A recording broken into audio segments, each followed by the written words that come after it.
cast right here. Where are we sitting? Here. Yeah. Dr. So he needs to come over. They've been swimming everything in there. I wonder what was there. I wonder if those TVs have been there the whole time.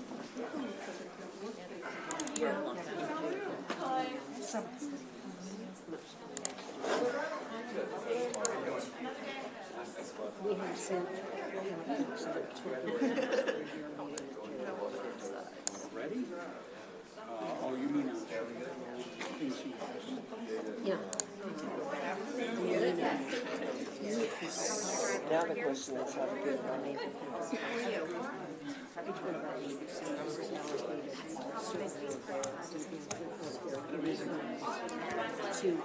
something from now services, which I think would be an important.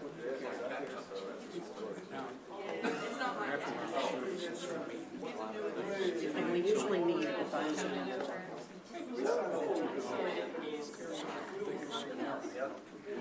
but even, like, that's all to me. Right, and David was simply the common every one of our communities has I heard from a lot of people every one of our campuses has that on themselves. It's not just food, it's something that many of them have. No, that does not hit something else distracting.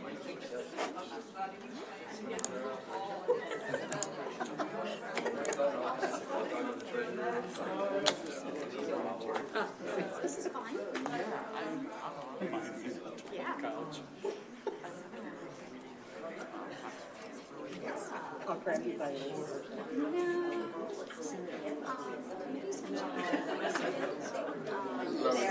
Long time no see. Good talking to you. Madam President, good to see you again. How are you? Busy. Busy today. Busy these days. I'll tell you, I really enjoy the state of the state. It seems like, A lot of citizens have students, and that if guy. they're interested in one, they're like, So it was nice. I was like, and I like to speak. Nice. It's all about service. Very good. Hi, Jeff Newman. yeah, so nice. Yeah.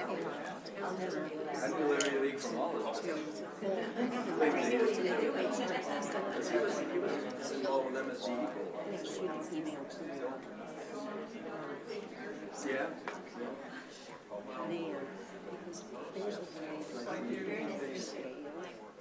I'm just wondering.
Good afternoon and welcome, ladies and gentlemen. We have committee members that will be coming in here shortly, but we are going to start on time this afternoon. We're Today, we're going to do the higher ed overview, and I have Kelly Norton as the budget analyst. And Kelly, you can get started. Okay, thank you.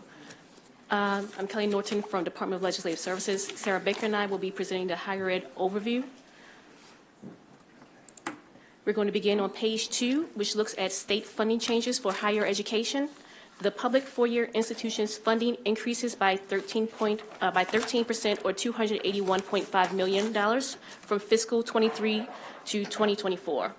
Other higher education increases by 8.2% or $61.9 million. This results in a total increase of 11.8% or $343.5 million for total higher education as shown in the bottom row. A more detailed summary of these budget changes will be discussed in their respective agency and institutional budget analyses. Turning to page 5, Exhibit 1 shows state support for the public four-year institutions. When excluding agricultural research and extension funding at Eastern Shore and College Park, total funding increases $281.3 million. Morgan State University receives the largest percentage increase, 23.3%, or an increase of $36.4 million. This is followed by St. Mary's College of Maryland with a 19.3% increase and Salisbury University with a 16.4% increase. The primary driver of these increases is the 2% COLA for fiscal 2024. Exhibit 2 on page 6 shows changes in state and local funding per FTEs from fiscal 2011 compared to fiscal 2021. Nationally, state and local spending per FTEs increased 25%, while 8 competitor states have also increased funding. Maryland's increase of 38% falls below only Minnesota, Massachusetts, and Washington when looking at competitor states. Turning to Maryland state funding by segments, as seen in Exhibit 3 on page 7, this exhibit shows funding per FTEs at the Maryland two-year institutions. From 2013 to 2021, state funding increased by 83.2% and local funding by 109%. This, along with a declining enrollment at Maryland's two-year public institutions, has resulted in an increase in state and local funding per FTEs. Exhibit 4 on page 8 shows state support and net tuition revenue per FTEs for the Maryland public four-year institutions. From 2013 to 2021, state support increased by 41%, while net tuition increased 12%. Turning to Exhibit 5 on page 9, this exhibit compares the 5-year percentage change in tuition and fees at Maryland public institutions with our competitor states after adjusting for inflation. In terms of the two-year institutions, the rates declined in 9 states. Nationally, there was a decrease of 9%. Except for California and North Carolina, the tuition rate in Maryland and the other competitor states exceeded the national average by at least $181. Overall, for academic year 2022 through 2023, the average tuition rate for Maryland was $4,905, making Maryland the 22nd most expensive state in the country. Tuition and fees at Maryland's public four-year institutions decreased by 9%, higher than the national average decrease of 8.5%. At an average of $10,562 for the 2022 through 2023 academic year, Maryland had the 25th most expensive rate in the country. Exhibit 6 on page 11 shows total undergraduate enrollment changes by segment. Nationally, undergraduate enrollment declined 1.1% in fall 2022. Similarly, Maryland's total undergraduate enrollment declined by 1%. Enrollment decreased across all segments except public four-year institutions in fall 2022, as shown in Exhibit 6, with independent four-year universities experiencing the largest decrease at 2.7%. However, the public four-year institutions also decreased by 2.7% if University of Maryland Global Campus is excluded from the total. It should be noted that the fall 2022 enrollment numbers reflect opening fall enrollment data and are subject to revision. Sarah Baker will now provide an update on progress towards 55% degree attainment. So Exhibit 7 on page 12 shows Maryland's progress towards its 55% completion goal, in which at least 55% adults will hold at least one degree credential by 2025. When including the short-term credentials, 55.9% of Maryland's held at least one credential. However, when you exclude those credentials, only 49.7% have a credential. So MHEC developed a model that sets the degree targets that institutions need to reach in order for the state to reach its completion goal. MHEC projects Maryland will need an additional 924,000 degree holders by 2025, and Maryland institutions would account for over 718,000 of these additional degree holders. Now, Exhibit 8 on page 13 shows each segment's target in actual degrees conferred, and overall the community colleges and the public four-year institutions consistently exceed their targets. Now, MHEC projects the state will fall short of its goal, projecting a degree attainment rate of 52.1% by 2025. Turning to immediate college enrollment on page 14, you can see in Exhibit 9 that nationally, the effects of COVID-19 still linger, with the percentage of the 21 high school graduating class not enrolling in college increasing to 45.2%. And looking at Maryland in Exhibit 10, on page 15, this shows the percentage of high school graduates not enrolling, which increased to 53% with the 2022 class, but it slightly declined to 50% with the 21 graduating class. As Maryland high schoolers, high school graduates become more diverse, those going to college will likely come from low-income first-generation families. Now, income is strongly associated with immediate college enrollment, and as shown in Exhibit 11, on page 16, the gap between those from well and low resource schools is widening. And as you can see, that overall the pandemic impacted the 2020 cohorts, but the percentage immediately enrolling into colleges has not yet recovered to pre-pandemic levels. Exhibit 12 on page 17 shows the estimated college participation of Maryland low-income students, which reached a high of 46% in 2011 and has since fallen to 34% in 2020. In addition to income, the educational level attainment of the parent also influences if a student will complete a degree, and is shown on Exhibit 13. On page 18, if neither parent does not have any college experience, they're only 20% as likely to earn a degree. And about 1/3 of the undergraduate students are first-generation students. Now, institutions will need to provide pathways, programs, and services to help low-income first-generation students succeed. In order to see how well institutions are serving the Pell Grant recipients, serving these students, Pell Grant recipients are used as a proxy to measure their success. Exhibit 14 on page 19 shows the 6-year graduation rate of Pell and non-Pell full-time, first-time, and transfer students at the public 4 years. So overall, you see the first-time, full-time rates varies amongst the institutions, and institutions tend to do better with the transfer students. For these students have demonstrated persistence and have completed remedial coursework if they needed it. However, this doesn't say much about how well institutions are serving its low-income students. For instance, College Park has the highest graduation rate of first-time, full-time Pell students at 81%, but they only comprise about 19% of the graduates, while Coppin has the highest percentage of Pell students that has the lowest graduation rate. So one way to measure how well institutions are serving its low-income students is measuring the return on investment, which is the amount of time it takes for a student to recoup their out-of-pocket expenses not covered by financial aid.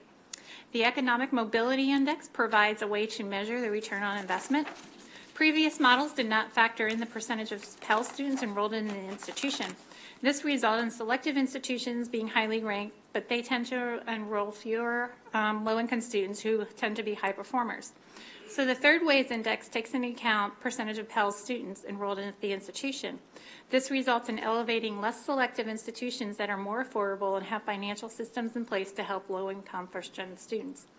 So as you can see on Exhibit 15 on page 21, this shows the rank of Maryland four-year institutions, and you'll note that Bowie has the highest ranking of Maryland at 36.4%, taking its graduates about 2.7 years to pay their out-of-pocket expenses.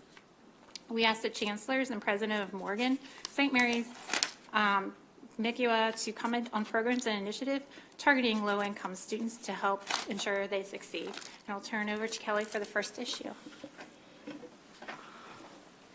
Thank you. The first issue is on page 22, and it involves college enrollment and income outcomes. The Maryland Longitudinal Data System Center collects information on all Maryland public high school graduates until age 25, including college enrollment patterns and median wages. There are 3 enrollment types: immediate college enrollment, which is enrolling in college full-time in the fall immediately after high school graduation; complete college enrollment, which is enrolling in college part or full-time anytime after high school graduation; and non-traditional college enrollment is either delaying enrollment until age 20 or enrolling for the first time as a part-time student. Exhibit 16 on page 23 shows the statewide college enrollment rates by type. The 3 groups are not mutually exclusive. An immediate enrollment student is technically also a complete enrollment student, as is a non-traditional enrollment student. That is why the rates of complete enrollment are higher than the other types. Exhibit 17 on page 24 shows college enrollment types by race. Black students have lower rates of immediate and complete enrollment than their counterparts. Exhibit 18 on page 25 shows that Hispanic students also have lower rates of immediate and complete enrollment than their non-Hispanic peers. Exhibit 19 on page 26 provides the statewide college degree attainment rates by enrollment type. Immediate enrollment students attain degrees by age 25 at higher rates than complete and non-traditional enrollment students. Depending on how long a student delays college, it might be impossible to earn a degree by age 25, and they may earn it at a later age, which is not captured in this data. Exhibit 20 on page 27 provides attainment rates by race. Black students are attaining degrees at lower rates than other students, no matter the enrollment type. Exhibit 21 on page 28 shows the same for Hispanic students. Hispanic students have higher rates of attainment than Black students, but are still below the statewide attainment rate. Exhibit 22 on page 29 shows that students who attain degrees by age 25 have higher median quarterly wages than those without degrees. The wages are above a living wage of $8,970, while the median wages of those without a degree is below the living wage. The highest earners are immediate enrollers with a degree. Wages are as of 2020 and have not been adjusted to 2023 dollars. Exhibit 23 on page 30 shows median quarterly wages for enrollment types by race. Black students in the cohort median wages are only above a living wage for immediate or complete enrollment students who have attained a degree by age 25. Exhibit 24 on page 31 shows that immediate enrollment Hispanic students with degrees have higher median wages than other Hispanic students. But unlike Black students in the same cohort year, Hispanic students who enroll immediately have median wages higher than the living wage, regardless of their degree attainment. Black and Hispanic students benefit the most from immediate enrollment, yet enroll and attain degrees at lower rates. The Chancellor of USM and the Presidents of MSU, SMCM, and MICUA should comment on efforts to address disparities in enrollment and particularly college degree attainment. Second issue begins on page 32 and will be presented by Sarah Baker. Okay, the issue number 2 is on the feasibility of creating degree apprenticeship programs. USM was requested to convene a committee to include representatives from community colleges, Global Campus, MSDE, Department of Labor, and Maryland Career and Technical Education Committee. They were tasked with identifying opportunities of creating degree apprenticeship programs for students starting in high school. The report notes that on the surface, apprenticeships mirrors internships, fellowships, and residency programs, including those in teaching and health care. The report notes that the degree requiring professions and apprenticeship would extend the time at field and clinical setting, allowing for greater experience and increased confidence of the student. Also noted is that apprenticeships generally make provisions for and offer assistance to cover the costs of formal education. The formal degree apprenticeships could create a system to defray the cost of tuition and licensure. 2 subcommittees will form, one focusing on teaching and the other on nursing. The recommendations of the teaching subcommittee are listed on page 33 and include a career apprenticeship ladder, early career apprenticeship programs for high school students, and post-baccalaureate apprenticeship program. The subcommittee also presented 3 process recommendations, and those are listed on page 34. The nursing subcommittees noted nursing has its own career ladder in multiple earn and learn models. Nurses may practice at the highest level of their certification and licensure in any working environment that is compatible with their class schedule. In addition, a nurse is a full member of a healthcare team serving patients. Overall, the subcommittee concluded that significant additional resources would be needed to evolve the current earn and learn nursing model into a true apprenticeship program. Furthermore, the expectations that nurses working in a high-stress, high-volume situation could also serve as mentors is a challenge, as well as there would need to be collaboration between the Board of Nursing and nursing programs to ensure all requirements for teaching portion of the program are met. We asked the Chancellor and the Executive Director of MAC to provide an update on the work of the committee towards developing apprenticeship programs. Issue 3 is on page 35, and this pertains to the teacher prep program and is shown in Exhibit 25. On page 36, enrollment fell 17% from 2014-15 and 2016-17 academic years, but then it jumped up almost 27% in the 2018-19 academic years and continued to increase the next year. Exhibit 27 on page 38 shows the number of students completing a teacher prep program, and from 2014-15 to 2018-19 years, the number of completers declined 27%, reflecting the declining enrollment in teacher prep programs. However, in 2019-2020, the number did slightly increase for the first time in 5 years.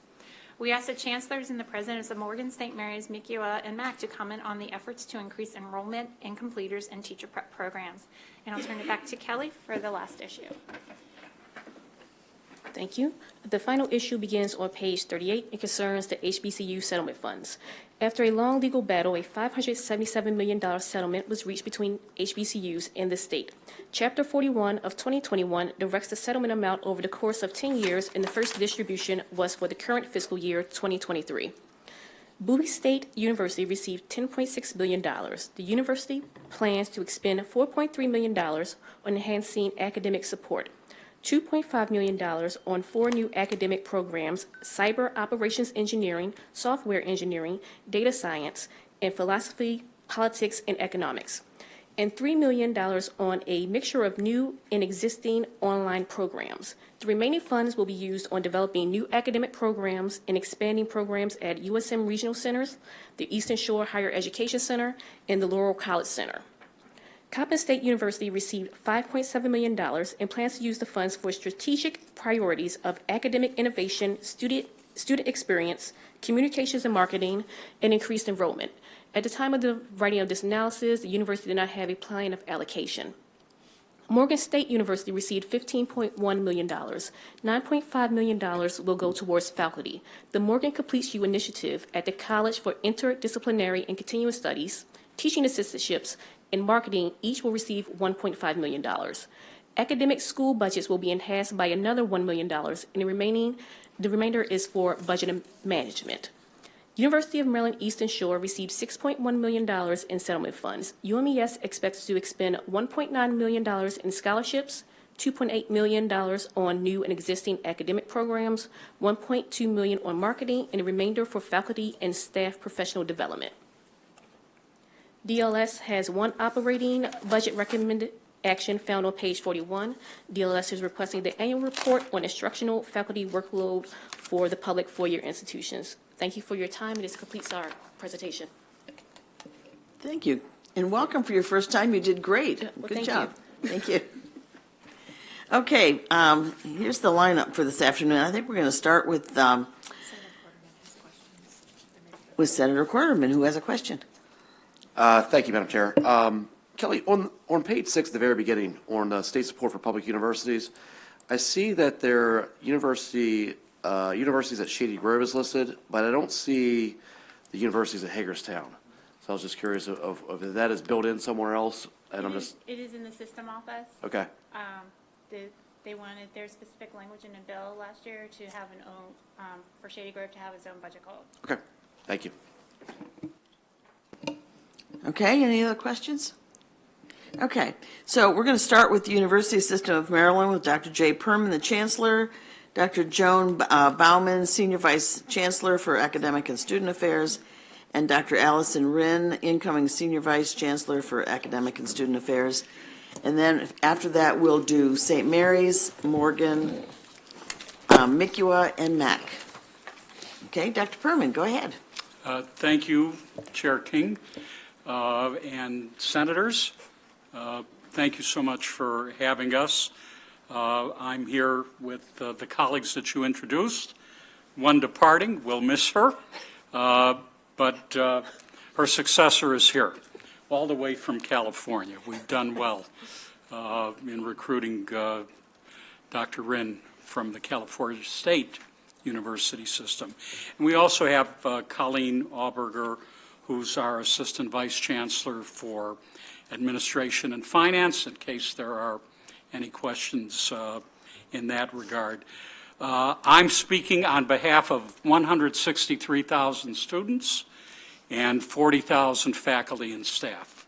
A lot of people, all dedicated to getting an education, and wonderful people who are dedicated to providing that education and supporting them.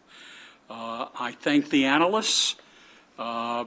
It's always wonderful to talk with them about higher ed, something, if I may say it, that our analysts clearly grasp, because it's a complex arena.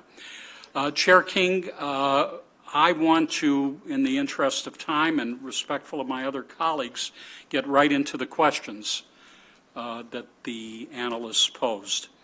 The first question was asking comment on programs and initiatives that target low-income students. We've seen the data, and we recognize the challenge. What do we do to help ensure they succeed and earn a degree?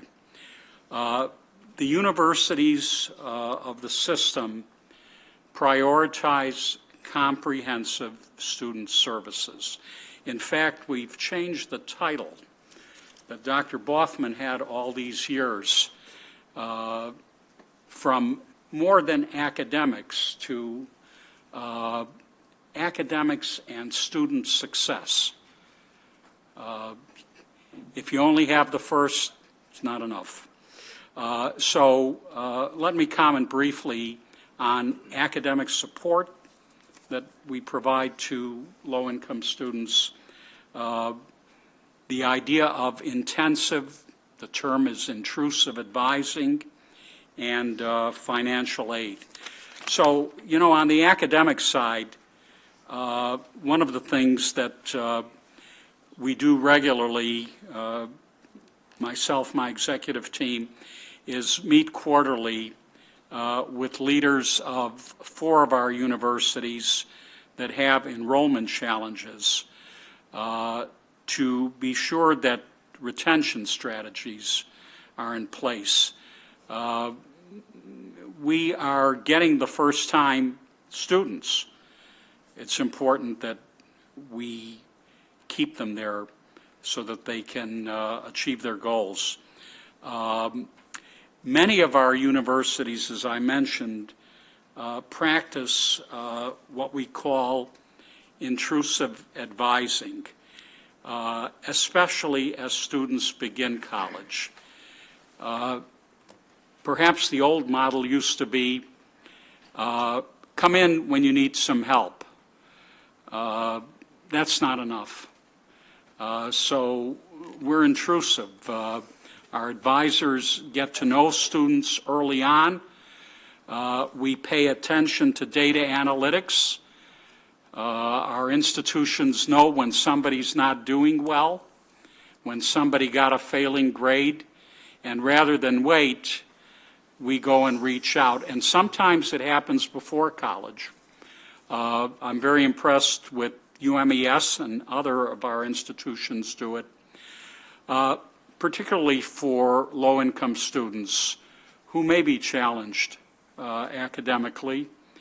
They have a summer college before they ever start in order to perhaps provide a head start. And this practice is growing. The numbers of students who actually want to do that is growing. Money has a lot to do with whether our low-income students finish, obviously. Students qualify, they invest some of their own money, and then they run out of money.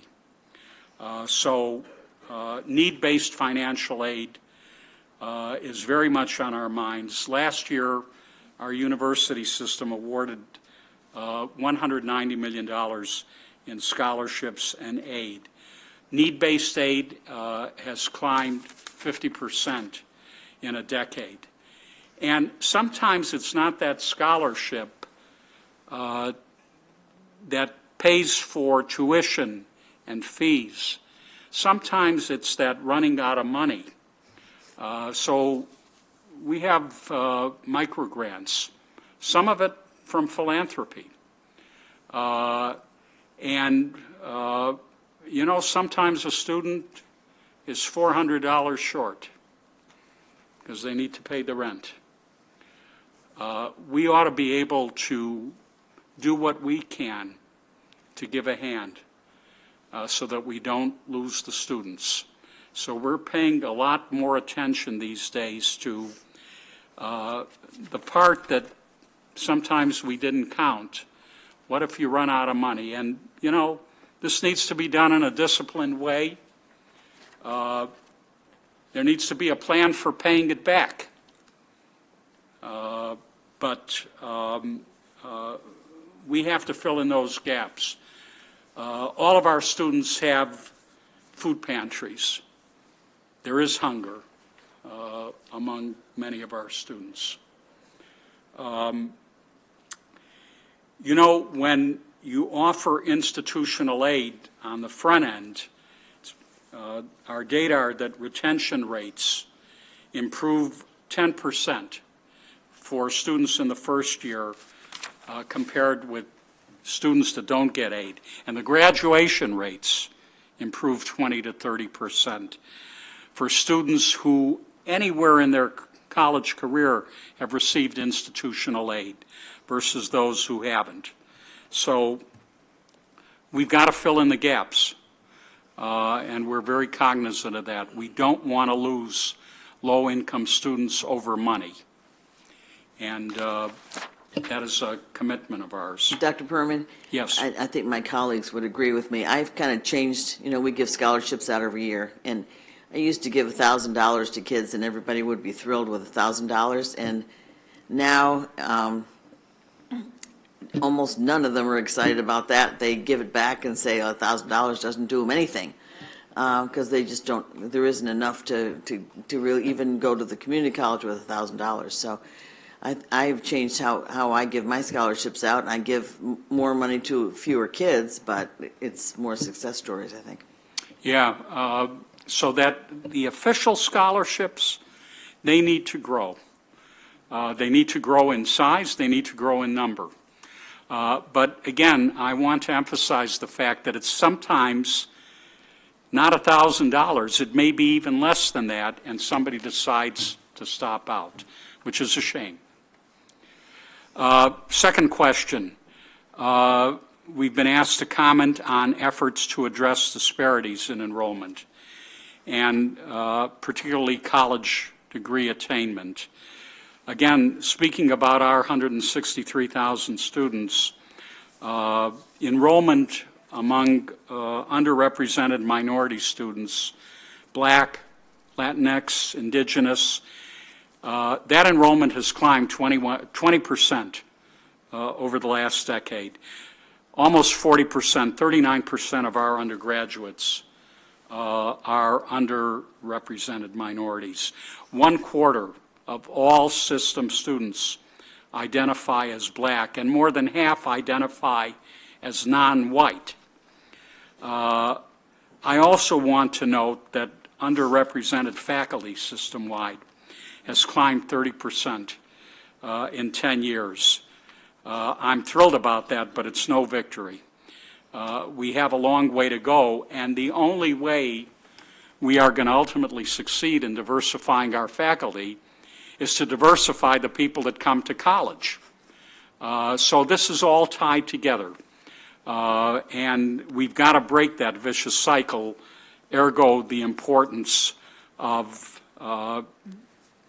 getting young people to be college going, and then ultimately we hope that some of them will wind up in the academy, and we can correct this issue, because students tell me time and time again, and not surprisingly, that they don't see teachers that look like them.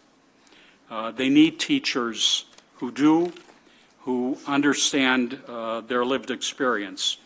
And I think you know that it's a particular interest of mine. I'm glad it's shared by so many around the system, that our work in diversifying our student population begins well before college. It has to. It begins in elementary school. It continues in middle school, and then high school. And I could spend an hour bragging on our K-12 connections. We need to do more of that across the state to get underrepresented minorities, poor children, college going, interested, hopeful, and prepared to be academically successful. Some of the data today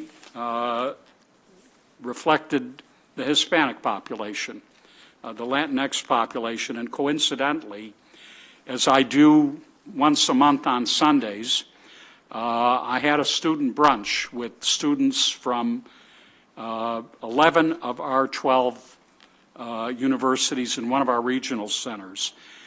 They were Latinx students, and I asked them to tell me, because they know better than I do, what it is that we need to do to give attention to their needs. And again, nothing surprising, pre-college exposure, engagement in higher ed, bringing kids to campus, very important in diversifying our student body.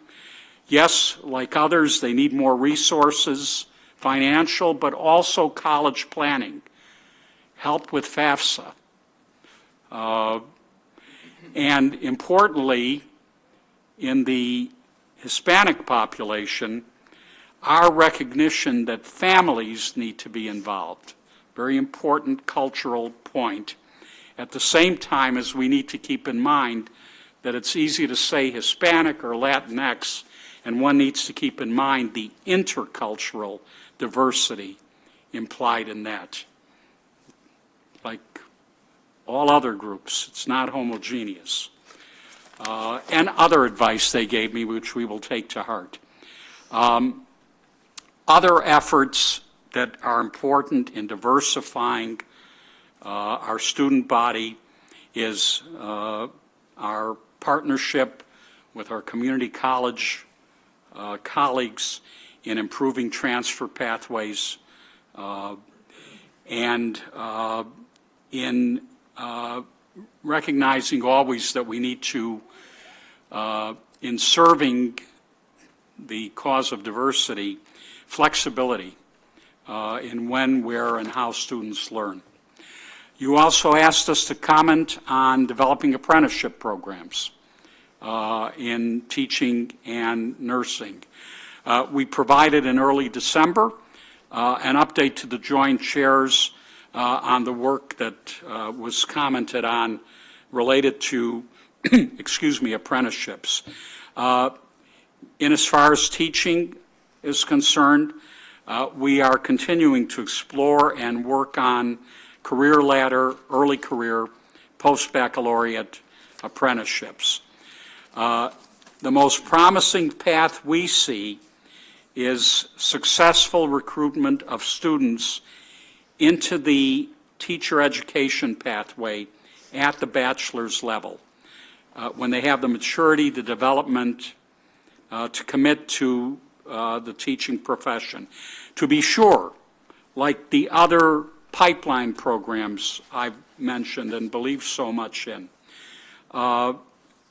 we can do much in interesting students in a teaching career before college.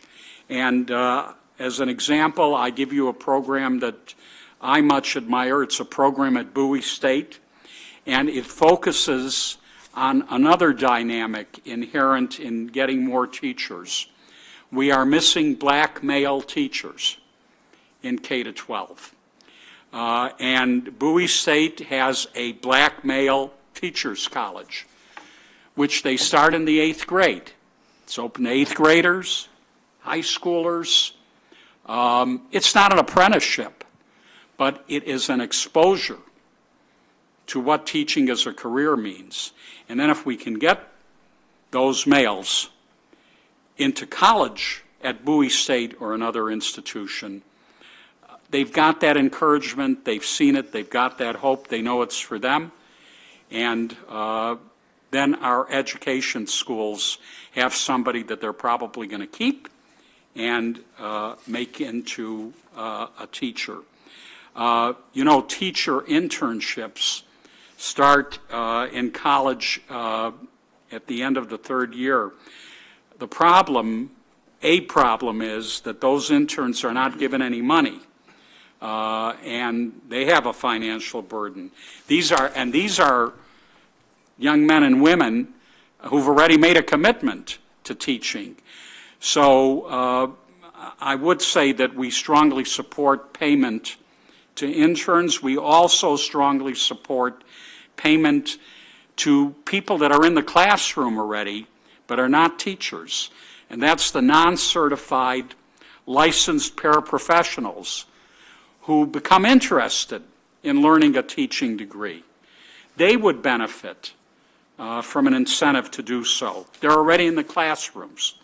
So we're going to continue to work on making sure that 8th graders and high school students have a taste of teaching, maybe get excited about it, but we also need to take opportunities for people who are already committed, and again, assist them financially. Nursing, as was pointed out, nursing provides its own apprenticeship-like structure through earn and learn models.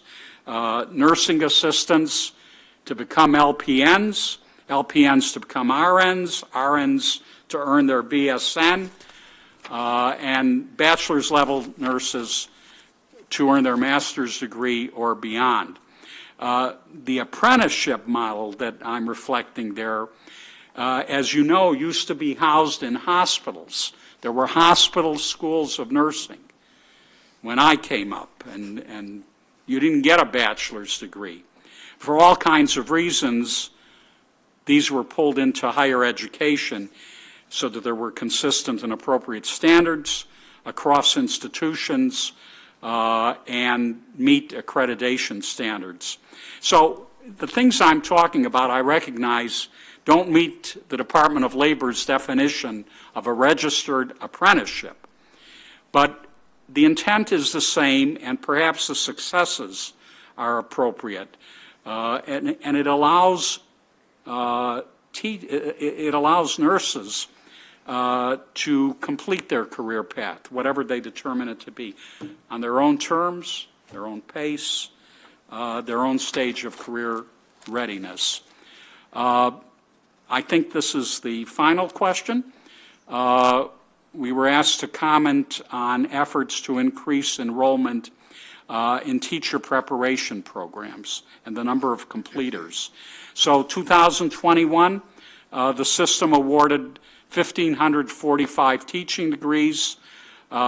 We've been plus or minus 200 of that for some time. I've mentioned efforts to diversify our teaching corps, the example from Bowie. In 2021, to be precise, almost 340 teaching degrees were awarded to underrepresented students. That's up 55% in half a dozen years. I've talked about the importance of financial aid, and we need to work on where those dollars may already be available. Some of those dollars are available in MHEC. We need to get them closer to the institutions. We're hoping, of course, that the Blueprint for Maryland's Future makes a difference to the production of teachers. I think we'd all agree that teachers need to be paid more. They need to have opportunities in their career to grow as a teacher. That's currently hard to do. If I may say it, I think teachers could use a little more respect than they get. We are committed to growing the number of nurses, to growing the number of teachers, and there are probably a variety of methods to do it. I hope I've addressed the questions, and we're happy to take any questions. You've addressed a lot. Do we have any questions from the committee? Senator Bailey. Thank you. Thank you very much for coming up today. Thank you, sir. What's the percent of applicants that come from Maryland that you admit? 80% come from Maryland, and 80% of our students are from Maryland. So in that 80%, is there any way to make sure that there's equality based across Maryland? Because I know when we look at GPA standards for children, we have GPA, flat GPA, and then we have weighted GPA. And depending on whether they come from a rural county or a county that has more opportunities, they can start taking advanced placement classes as a freshman. In some counties, they're only allowed to start taking them when they're juniors. So I'm very curious to know how and whether you have anything in place to ensure that children from areas that might be more rural and don't get that opportunity, they might have a 4.3 GPA, and they get a note back that says, thank you, but you weren't academically qualified, where other children are much higher, but they got the top of their rating the whole way, if that makes sense. You make perfect sense, and I thank you for the question, Senator, and I don't know the answer to your question. Maybe Dr. Boffman does. Each one of our institutions has an admissions profile that a student goes through. For example, at College Park, there are 25 measures, or there are 25 variables that are looked at every student that include GPA, the content of the courses, there are any test scores they have, activities that they've been in.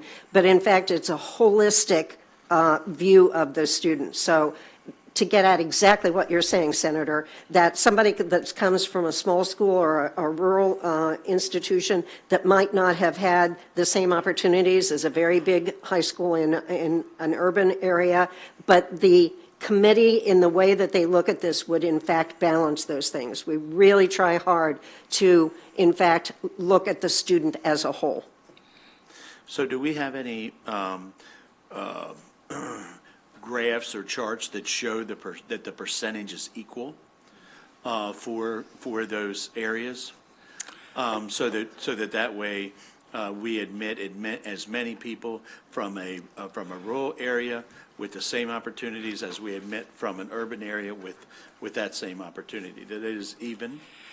Yeah, I can tackle that. I'll bet we don't have those graphs, and I hear you loud and clear. I will tell you that we understand the importance of, it's not just fairness to the student, it's fairness to all the students that come to us from Maryland, that we have a diversified student body, including students from rural areas. I think that's better for the students that didn't come from a rural area. So the will is there. I don't know if we have the data that you're asking.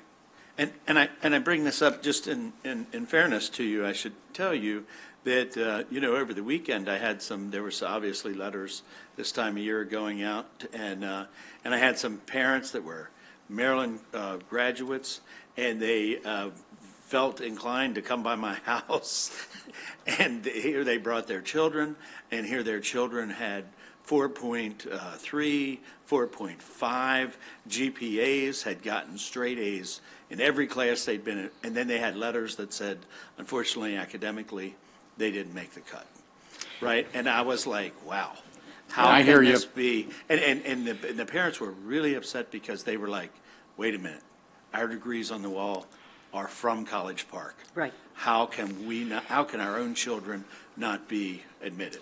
To give you a slight bit of perspective, last year there were about 55,000 applicants to College Park for about the 4,000 people that they were able to accept. This year it exceeded that 55,000 mark. I'm not sure exactly what the number is, but of those 4,000 or so that get in, it's a small sliver of the stack of applications that they in fact go through with a fine-tooth comb.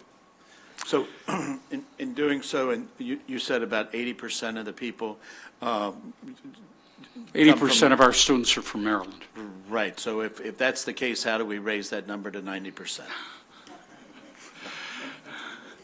Actually, I remember not very many years ago where it was at like 75% and we were asking for more. And I'll tell you, I get calls from people starting in about March who are determined that we are squeezing all our state kids out and just bringing in out-of-state students, and it's just not the case. It's just that we have a really good school and a really high standard, and some get in and some don't. But it's hard for parents, especially people that have been to Maryland, to understand that. Yeah, and if I may say it, and I'll probably get into trouble for saying it. Oh, go ahead. Yeah. That has never stopped you. Spot like that. I know you are. Work we have done together. No, I know. We've done a lot of great things together, and we'll continue to do that. We're very proud of our flagship. Our flagship is Premier. I honestly need to say that we have other great public universities in Maryland, and our biggest challenge, and we've been thinking about this a lot, and I respect the parents that came to your door. And it's flattering to College Park. If there were only a way that we could have a better system for saying, you know, we've got the very programs you want, will you take a look at one of our other institutions? We've got to do more of that. It might not satisfy your constituents, I know. Thank you. Thank you. Any other questions? Okay, that wasn't too painful. Well, no, it wasn't. It's fine. Thank you. Thanks for coming. Thank you. Okay, next we'll have Dr. Jordan from St. Mary's. Bring your group up.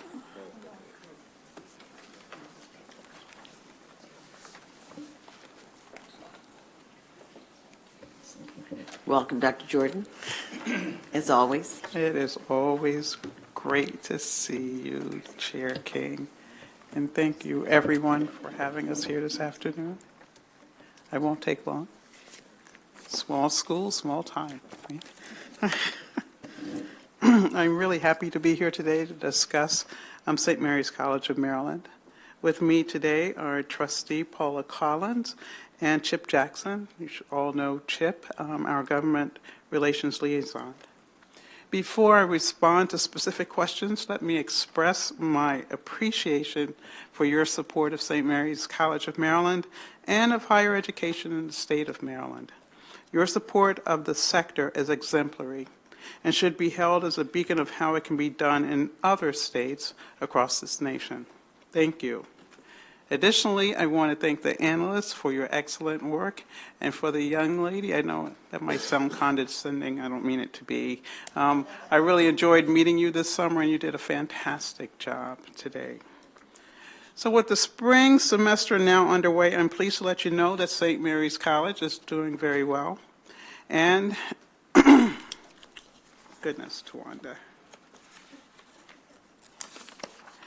The total enrollment continues to grow and is up 5% over the past 3 years. Our enrollment success is the result of several significant initiatives, two of which I will highlight.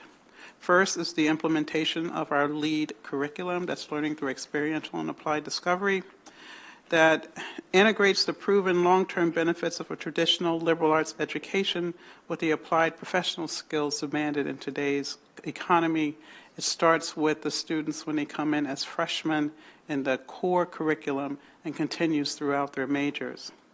Second, we have modified the criteria that guide our decisions for adding new academic programs to include relevance to students and stakeholders, as well as projected financial sustainability of that program within a defined period of time.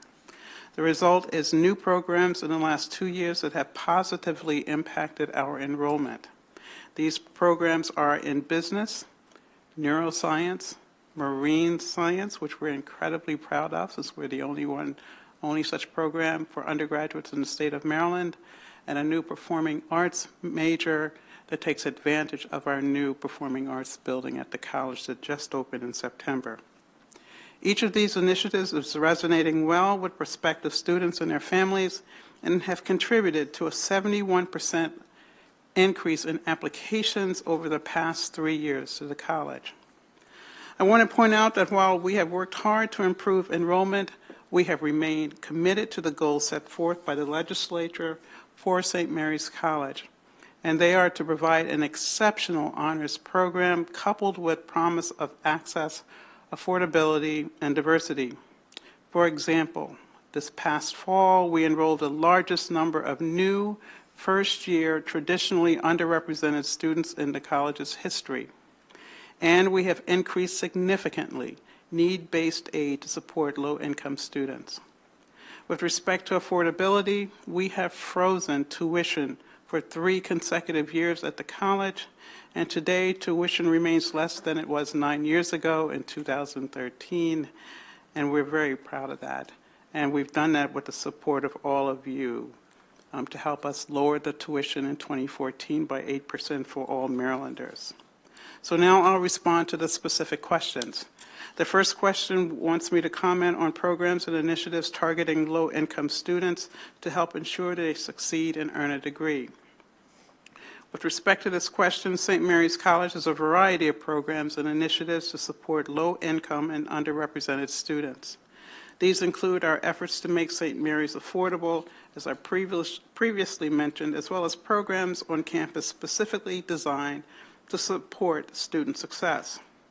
The issue of food insecurity has been a concern of the campus community for a long time. Thus, we have a long-established food pantry and have recently received a hunger grant to help us enhance the pantry. There's also a free store where students can pick up new and gently used professional clothes for interviews and such, as well as warm clothes for the winter.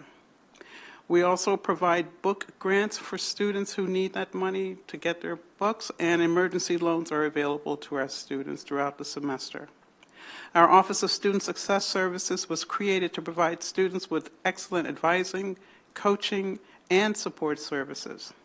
The D'Souza Brent Scholars Program, established with significant legislative support, provides students from underrepresented backgrounds with resources and enhanced mentoring. And resources include computers for them to have the entire time they're at the college. And of course, that means when they have them at the college, they also keep them when they graduate, because we never see those computers again, but we know they're in good hands. Our D'Souza Brent Scholars Program is a member of the First Gen Forward, which is an initiative of the Center for First Generation Success that recognizes higher education institutions for their commitment to first generation students. Additionally, I established the Sum Primus, I Am First initiative, which enables students who are the first in their families to attend college, like so many of us, to be part of an on-campus support network with other first-generation students and faculty. This year, Sum Primus was expanded to include extended pre-orientation activities for entering first-generation students, including discussion sessions focused on time management, major exploration, financial literacy, and team building.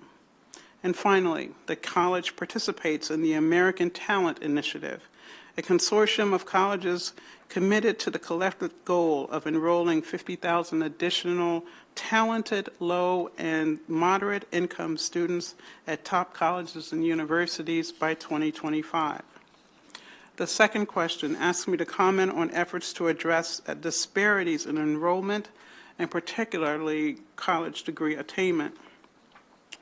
To enroll a diverse student body, St. Mary's College has a broad-based admissions recruitment program that reaches out to high school students from disadvantaged backgrounds across the state. We also have a new program where we're recruiting faculty called Ross Fellows, and these faculty must have an experience and commitment to teaching diverse student populations. These faculty are in virtually every department across the campus, and it is a new program for us. For example, and we also continue working with community-based organizations such as College Bound and Adelante Latina to attract a diverse pool of candidates. In terms of results, this year the percentage of traditionally underrepresented students in the first-year class is 31%, an increase from 17% in 2013, the year before my tenure at the college began. This past fall, the college matriculated the largest entering class of traditionally underrepresented students in our history. As I mentioned in our response to the previous question, we have a variety of programs intended to minimize disparities in degree attainment. In terms of results, our intentional efforts to support student success has worked well. In 2022, the four-year graduation rate for first-generation students and Pell-eligible students was essentially the same as that of all four-year students graduating from the college, and that rate is 60%. The third question is for me to comment on efforts to increase enrollment in teacher preparation programs and the number of completers.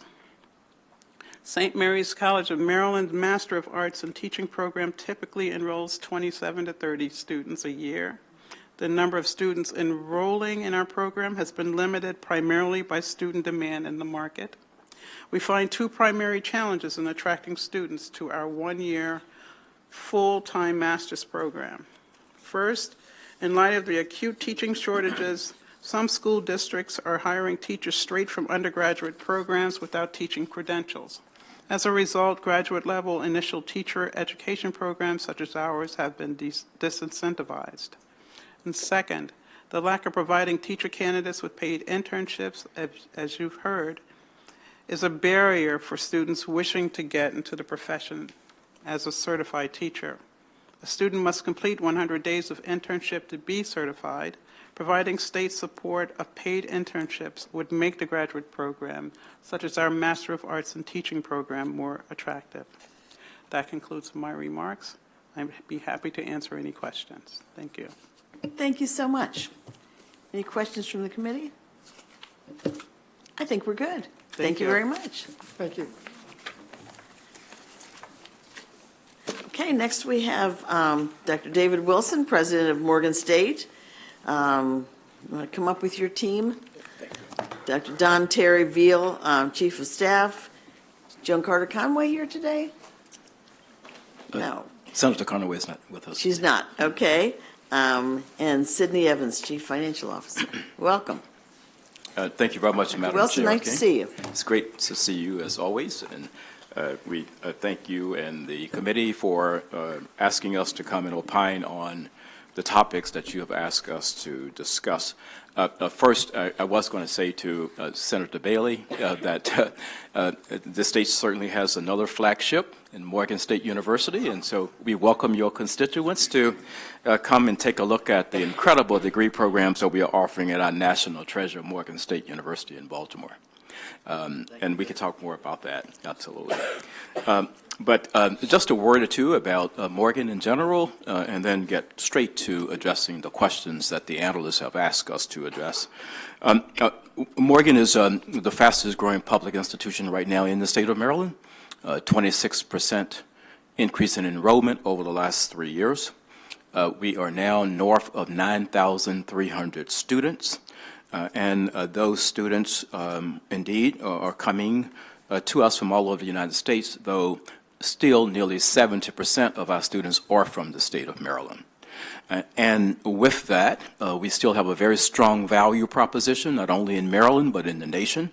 You've heard, some of you heard me say this before, but we still are number one in the state of Maryland in producing black electrical engineers. We're number one in civil engineering, we're number one in industrial engineering, and we are number 4 in the United States in producing blacks in engineering in all fields.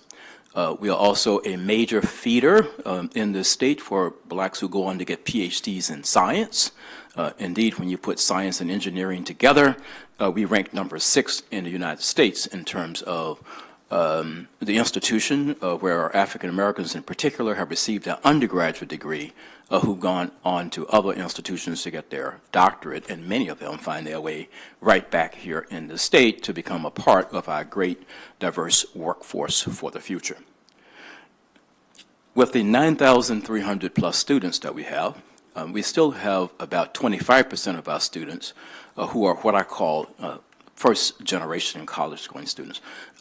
Morgan State University will never give up that mission of taking many students where they are who are dripping in brilliance, but sometimes they don't quite understand it.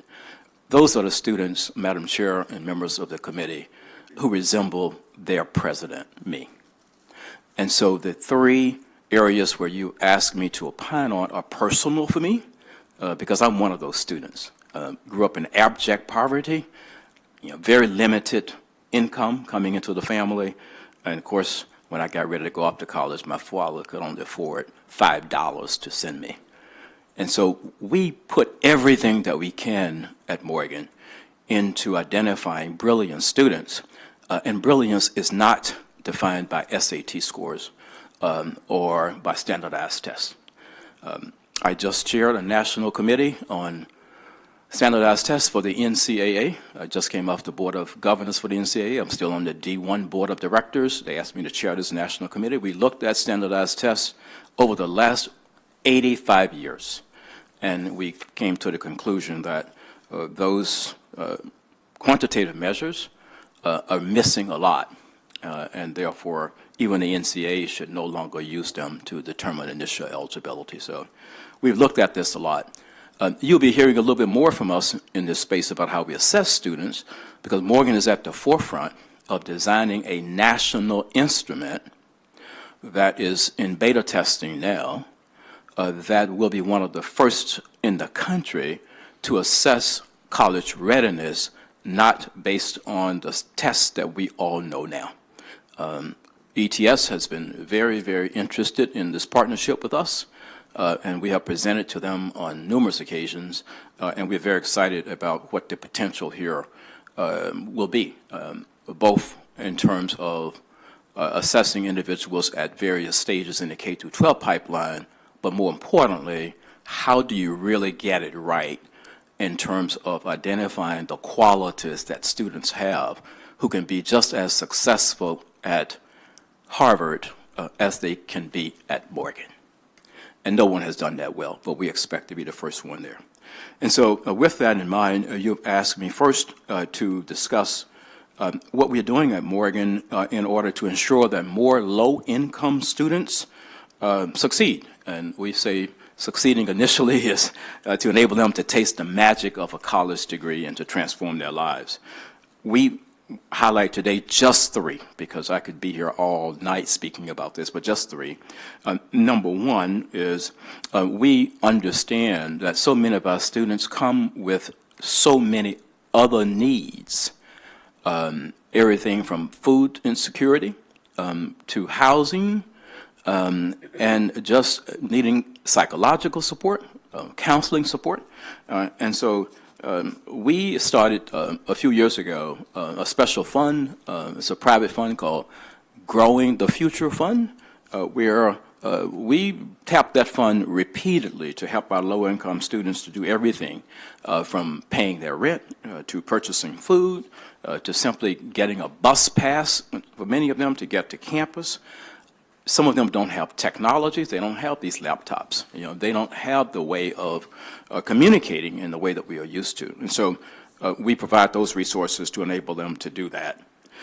We also have looked at our financial aid and the way we deploy financial aid, and we have introduced a national model there called the financial aid optimization model, where the intent is not necessarily to give the student everything they need in year one, but then in year two, you move back to 30%. Well, they're in a worse position in year two than they were in year one. So how do you kind of optimize that in such a way that you keep them enrolled and you don't have the vicissitudes of the ups and the downs? And so that's the first. The second is going back to students who really can do college, be successful, and do it well. We have two ways in which we admit students at Morgan. One is through this comprehensive assessment, but even in terms of the comprehensive assessment, there are typically about 250 or so students who don't really qualify for that. Now, we are now getting somewhere around 18,000 applications a year for 2,300 or so slots. But we still make a window available for students that we think can really do college well, though they do not meet that kind of standard way in which we review.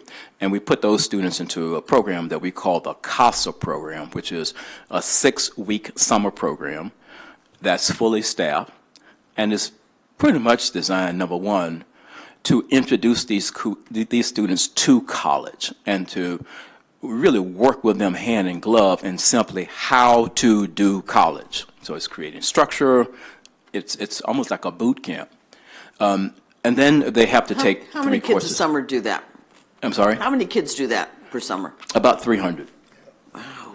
About 300. And we have also did an analysis on the graduation rates of those kids, and they have like a 1 percentage point higher graduation rates than the students that we admit without that. And we have concluded that it is because of the structure that we introduce them to during the summer.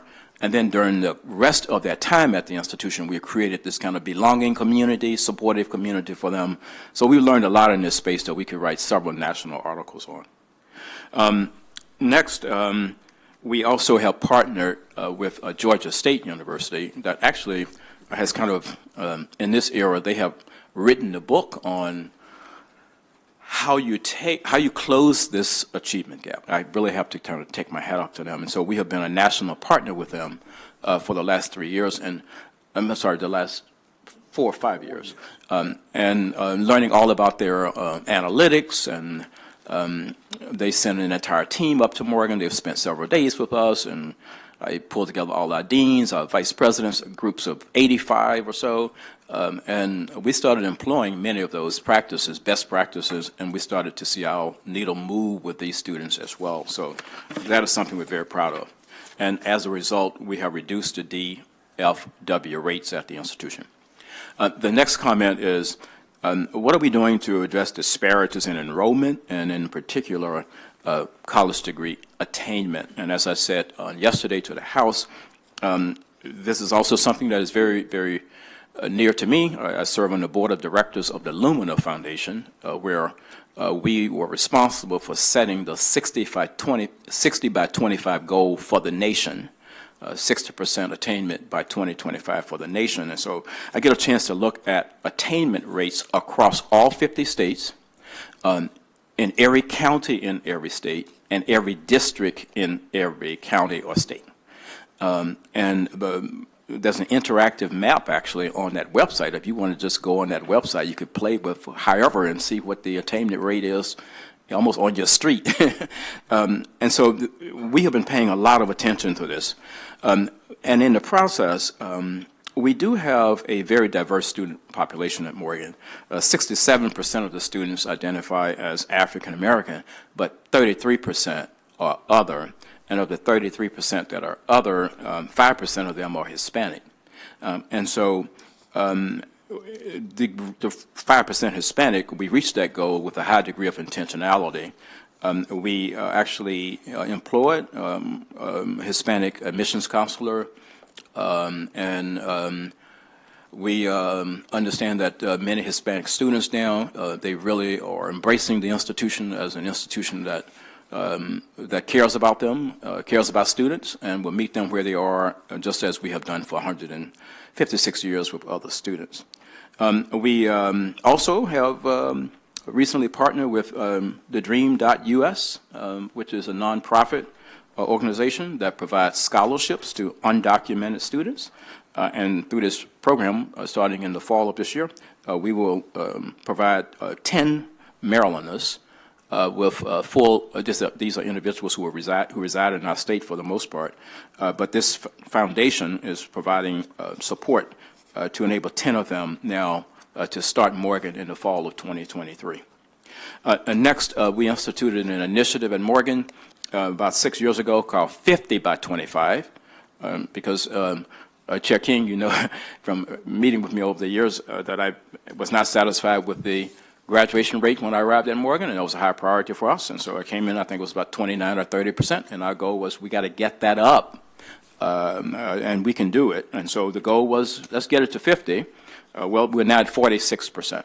And that's because of the investments that we have made, critical investments, the wraparound services, the intrusive environment. You know, we advising. You know, we've been doing that for a while, and we give definition to what that means. It means that, you know, we have about 26 or so retention counselors, and they act like social workers. They have a case of students. They go to their dorm rooms. They knock on their doors.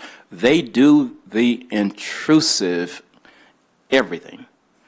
And what the students get away from that is, once again, the institution cares about my success.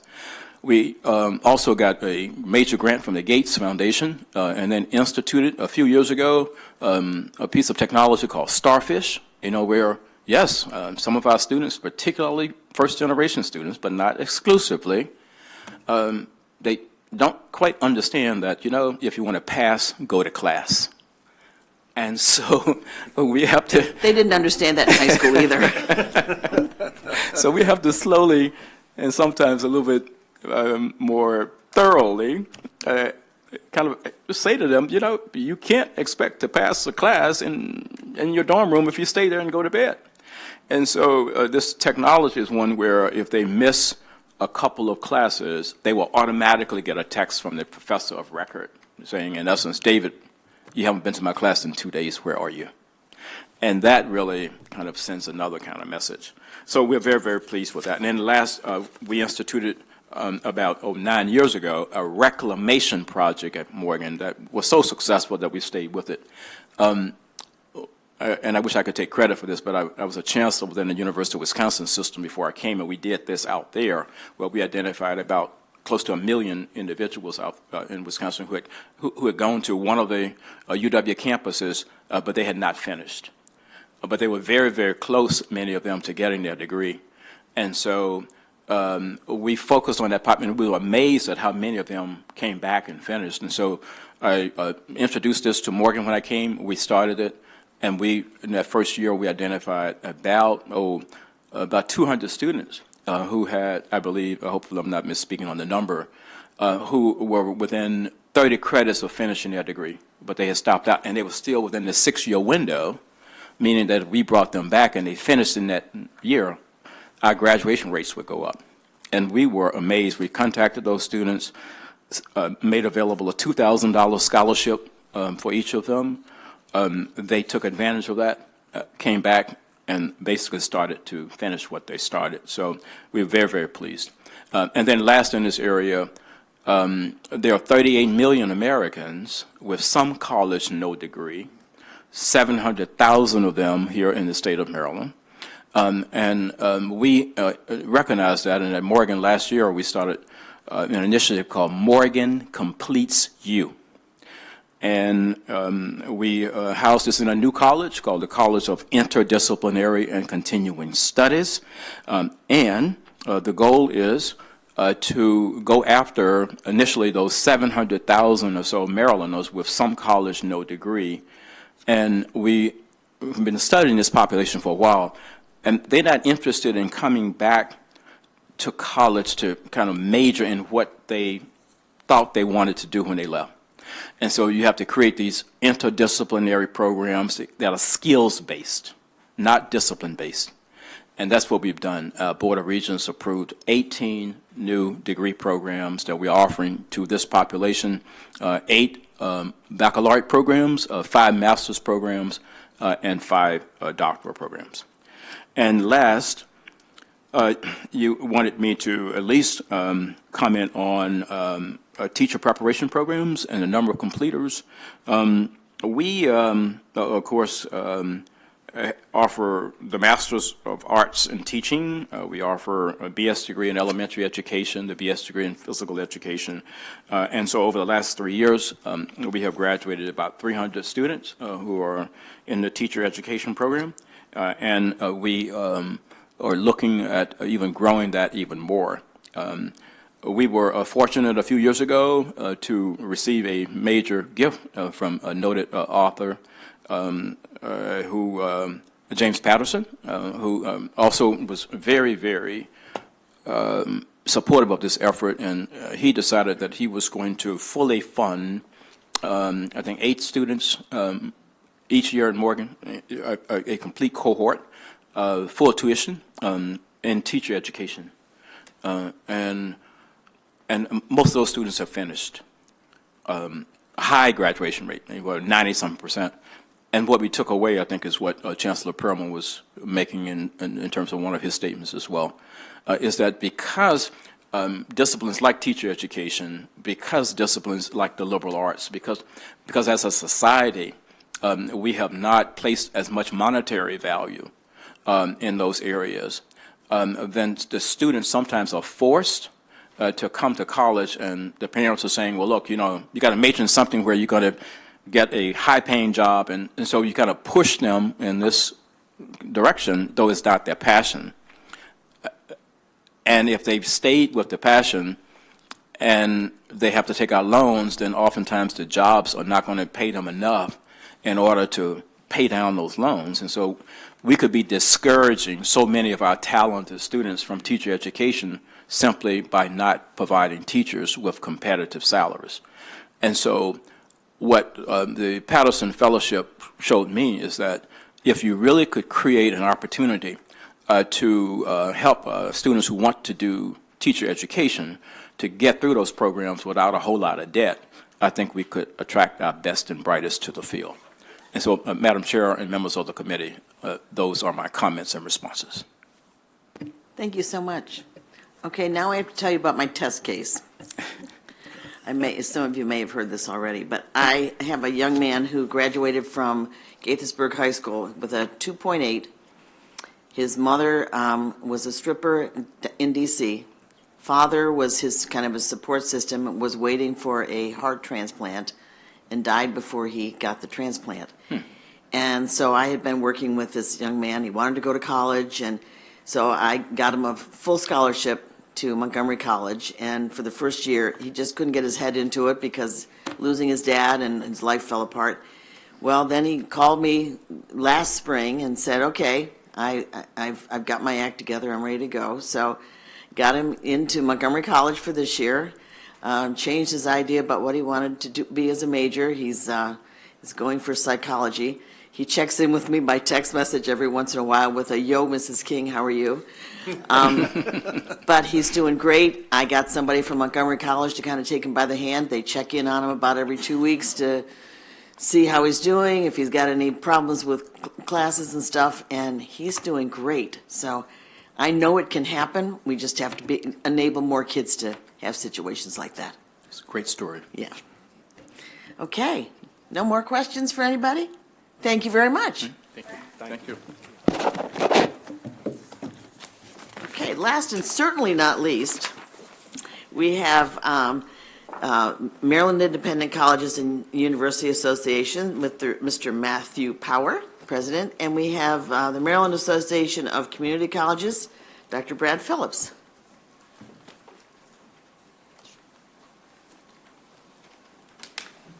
Matt, do you want to go first? Sure.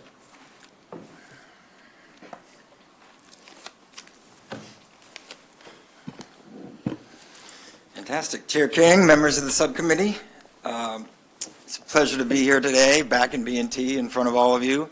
My name is Matt Power. I'm the new president of the Maryland Independent College and University Association. I'm joined today by Hernande Altima, who heads up all of our government relations opportunities.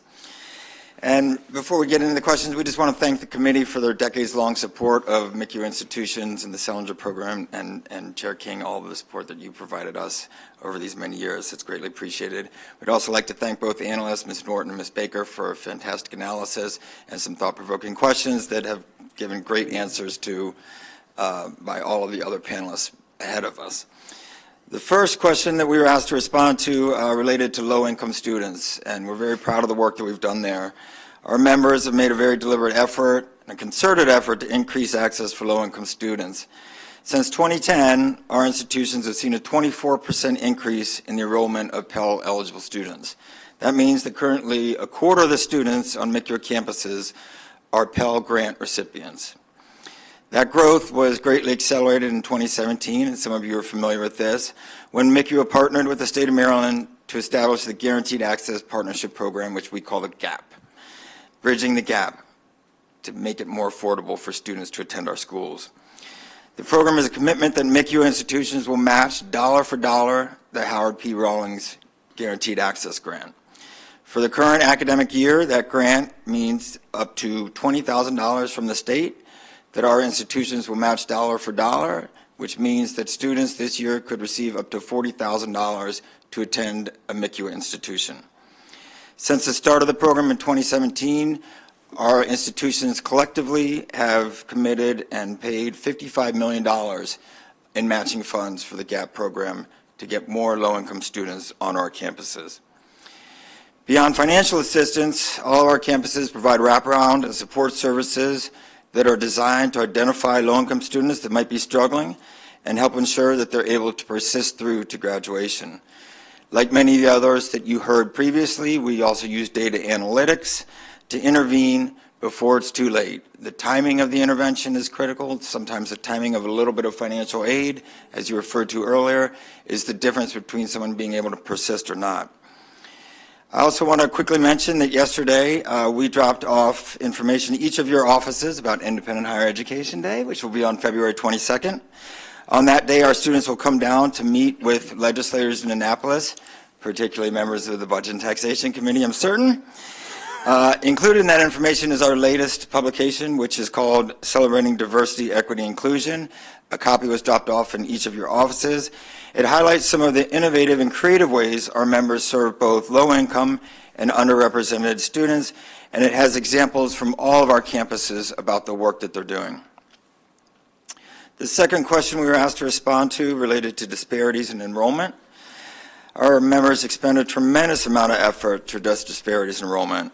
Since 2010, we've had an 89% increase in undergraduate underrepresented minority students. That means that currently 37% of MICU students are from an underrepresented minority, and nearly half of the students on our campuses are students of color. The student bodies at 5 of our 13 institutions are majority minority, and 10 of our 13 institutions enjoy undergraduate minority representation of 30% or more. But even beyond students, the document I referenced earlier highlights the ways we're working to diversify our faculty, our administrators, as well as our efforts to make our curriculum more inclusive. As a result, 27% of our full-time faculty are faculty of color. If you're listening carefully to the presentations you've heard before you today, you'll note that our numbers mirror very, very closely the numbers for the University System of Maryland. As to degree attainment, this is something that we're most proud of. The 6-year graduation rate for underrepresented minority students on MICU campuses is 67%. That's 9 percentage points higher than the U.S. average at private, not-for-profit colleges, and 18 percentage points higher than the U.S. average at 4-year public institutions. We're proud of that success, but we recognize that there's still more work to be done. Lastly, the third question on teacher preparation, which is near and dear to my heart as the husband of a second-grade teacher. Our members have a long-standing history partnering with the state of Maryland to prepare teachers for the classroom. 10 of our institutions have teacher preparation programs, and over the last 11 years, we produced 85 County Teachers of the Year, 8 Maryland State Teachers of the Year, and 2 National Teachers of the Year. Additionally, for the last 12 years, MICU is a sponsor and active partner with MSDE's Teachers of Promise Institute, which matches outstanding teacher candidates with award-winning Maryland educators to help prepare them for their first year teaching, the most critical year. We know that the demand for teachers is only going to increase, and we're committed to helping try and satisfy that demand. Our members have teacher preparation programs in parts of the state of Maryland that are not served by any other four-year institutions with teacher preparation programs. We partner very closely with our LEAs to make sure that we can give them the pipeline that they're looking for. That said, I think everyone can recognize that post-pandemic, it's going to be even harder to attract teacher candidates, but we look forward to working with you, the administration, and members of the House to making sure that we can create a robust and talented teacher pipeline for Maryland and its students. With those brief remarks, I'm finished and happy to take any questions, or I can hand it over to Dr. Phillips for him to go first as well. Thank you. Great job. Any questions? Okay, Dr. Phillips. Well, good afternoon, Chair King and members of the subcommittee. I want to also iterate everything that you've heard as far as support. We really do appreciate the support you've given to community colleges through the years in your role, Chair King, and we really are grateful for the help, especially with our budget requests this year and the CADE funding formula. I think we're off to a great start when the governor's budget came down, so thank you so much. I also want to thank the analysts for their analysis as well, and having a couple of questions for community colleges. But I also want to congratulate them for adding something in the analysis I haven't seen before, which is an economic mobility index. And I think that this is where community colleges are really aligned to help fulfill sort of these economic needs of the state. You've asked me two questions in the analysis, and I'll give you some of my replies with a couple of examples, and then I will end with hopefully some questions from the members of the committee. So you asked about degree apprenticeships and what we're doing specifically around teaching and nursing. And I'll just say that this is a perfect alignment with what community colleges are doing. Workforce development, apprenticeships, degree apprenticeships, career pathways, they're all part of innovations happening in modern community colleges. And Maryland's community colleges consider this a direct part of their mission and their work. And I think that we're well positioned to support apprenticeships in these two areas specifically that you've mentioned. And I'll give you a couple examples. Howard Community College has a licensed practical nurse registered apprenticeship program that started in the fall of 2022. And every person that was in that program is now employed at a local hospital. It's been a tremendous success. We're also beginning to build out our partnership with the Maryland Hospital Association to figure out ways in which we can actually expand and grow these types of models in other ways, not just apprenticeships, but other type of workforce development models. And last year, for example, we helped sponsor, or we supported the Career Pathways for Healthcare Workers program that provided a matching grant for employers to help send employees into registered apprenticeship programs as well. So those are all very successful, and we think we can do more. When it comes to teacher apprenticeship programs, we work along with youth apprenticeships to allow duly enrolled students into a pathway while they're still in high school to earn their associate's degree in the arts of teaching at a community college so they can transfer afterwards to a four-year institution. And we think these new types of opportunities to partner and tackle with the state's workforce shortages as well, we can really help and excel. You heard just the other day an example of how we're helping in our community with a particular student, Jefferson Vasquez Reyes, who was at the State of the State address, wanting to go into the medical field. And we're very glad that the governor understands the role of community colleges and how we can help fulfill these workforce needs. If I had one suggestion to make in how we could really grow degree apprenticeships, it would be to perhaps put somebody from higher education on the Maryland Apprenticeship and Training Council. Currently, there's no member of a community college, and it's heavily influenced by other career technical education. But I think if you're looking at degree apprenticeships, there might be an opportunity there for us to really partner and grow degree apprenticeships. The second question you asked is, how are we, what efforts are we doing to increase enrollment in our teacher education programs, teacher preparation programs? And I'll start, since everybody else has referenced their family story a little bit. My mother and my father were both teachers, and I grew up understanding the value of an education.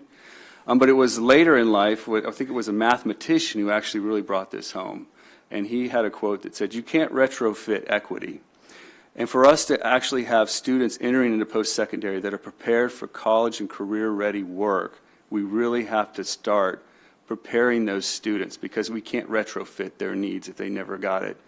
And that's why teacher preparation is such an important topic for the state. It's not a new topic. We've been dealing with shortages for a long time. It's only expanded, and we really do need to do a lot more in aligning ourselves with the directives that are outlined in the blueprint. There's lots of opportunities there to partner and to grow teacher preparation programs. We have an AAT program, Associate in Arts of Teaching, designed specifically to help students transfer and move seamlessly through from community colleges into four-year programs. We can do more there. We also have lots of programs that we're dealing with teacher shortages and diversity. We think our students, when students enroll to become teachers at a community college, they're reflective of their community. They're more diverse. They stay in their community once they finish. That will really help, I think, create some of the needs of the community as far as being able to be reflected in the teacher population.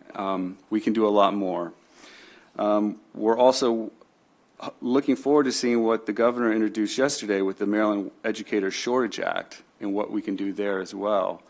But we really want to work closely and align ourselves with what the state is incentivizing when it comes to teacher preparation programs as well. And with that, I just thank you, and here to answer any questions. Thank you very much. Any questions, comments? I don't see any. Thank you very much. Thanks for taking the time to come over. Thank you. Okay, committee, that ends our meeting for this afternoon. I think we've got another hearing tomorrow.